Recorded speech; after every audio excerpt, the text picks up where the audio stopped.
Welcome to Out of Order. I'm Marcus. I'm here working on a very cool cocktail game. This is Asteroids, which is a vector monitor. And I just thought I'd show you guys some quick stuff that I'm dealing with. It's been a little challenging because I have to wire up our cashless system to not only the coin, but also 12 volt DC. So, you know, it's kind of hard to find that sometimes. And really what happened was I just went on and started looking around on forums and finally found some wiring schematics that I was able to reference, and I'll just show you guys what I found. This is actually the game as well, which is really cool, being a vector monitor. Just has a really awesome color to it. We also have it sitting by this awesome like neon sun thing. So here's the board. So what's going on is, the first thing is that this coin mech's whole setup does not trigger a coin. So normally when I'm hooking up my coin cashless system, I tie into the two wires that come off the coin switch, you know. In this case, there's also a coin or credit switch in the door, but this switch doesn't work. It's a cherry switch, but it's just old, it doesn't work. So, you know, when you press it, it's just messed up. It doesn't do anything. Anyway, so I ended up tying in off of those two wires, which was fine. But it took me a while to figure that out just because it wasn't crediting up. Like, I assumed the button was okay, you know, and then once I tested, it wasn't. So this is my cashless system. And then the other thing is I was trying to find 12 volt DC, which has been pretty tricky. You know, I tested all the voltages on the power supply, and then on the schematics I found that the soundboard over here mentioned that it had 10 volt or 11 volt DC, which is gonna work for me.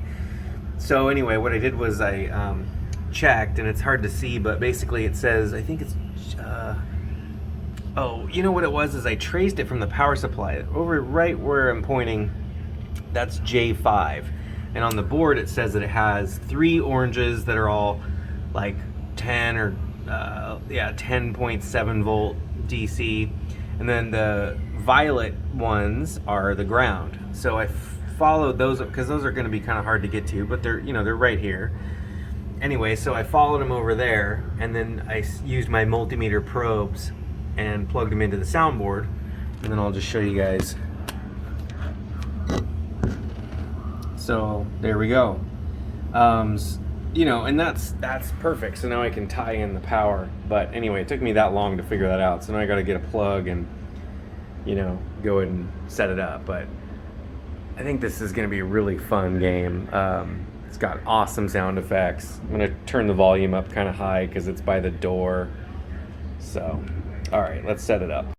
All right, so I have it wired up. You can see it's got power. This is where I got that from. So again, it's the orange and the violet. Took me a while to track down, honestly. I don't know. I almost just went to the 120 and like wired up a splice into 120 so I could just use like a, you know, a AC adapter or something. But in the end, I found this AC adapter that is terrible. It's only 200 milliamps for 12 volts, which is just pathetic. I mean, it could probably work on this, but anyway, so this is wired up, ready to go, triggered in the coin slot, so success. So I took the glass top off, which mostly is just, you know, I just wanted to clean it up. It's pretty gross. The corners need to be cleaned up. This is like a weird rubber trim piece, you know, that actually at one point it like was just stretched across there.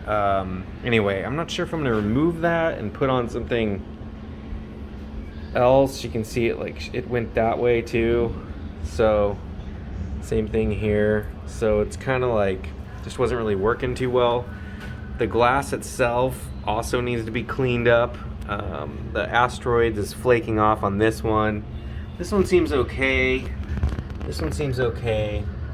To preserve that, you can actually hit it with clear coat. You know, not around the monitor, but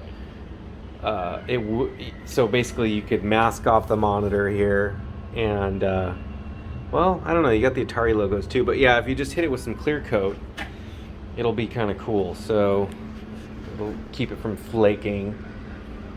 But love the wood grain, man. It is funny because this thing has seriously been preserved, you know. I mean, it hasn't been opened in forever. So I'm gonna clean it up. I don't know if I'm gonna remove this padding or find something else. I might just leave that and just kind of clean it up, put it back. That way it looks a little bit shinier than it did. I don't think this thing's ever been cleaned properly, so we'll do that. And yeah, we'll go from there. I don't know, this is paint that's actually stuck to it. So that's like paint from the trim that went around the edges. It's actually a really cool cocktail glass. It's just kind of older. So I cleaned it all up. I actually used a razor and removed the stuff that was just super flaky. So all that remains now is the black borders that are still on there. For up here where it's kind of trashed, I just lightly scraped it, you know. And then I would cut it hard, you know, where it was really flaky. These are the instructions or whatever and the logo. So the only logo that's kind of really bad is this one. So I'm gonna hit it with clear coat now. I am gonna do this section because that is flaking off the Atari logo. So the clear coat won't be a problem to see through. It dries really clear. It's a nice high quality one. So anyway, I'm gonna blast it right now. I just used some simple green and then vacuumed up all the paint debris. So I'm gonna hit it right now.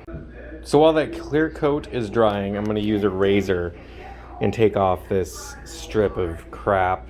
I found some other stuff that I can cut in half and just like, I won't trace it perfectly, but I'll put like strips of it on one side and over here. And then, I don't know, maybe down there. We'll see. It's just black. It's just like a little foam thing. But I'm gonna try and take this off without damaging the wood.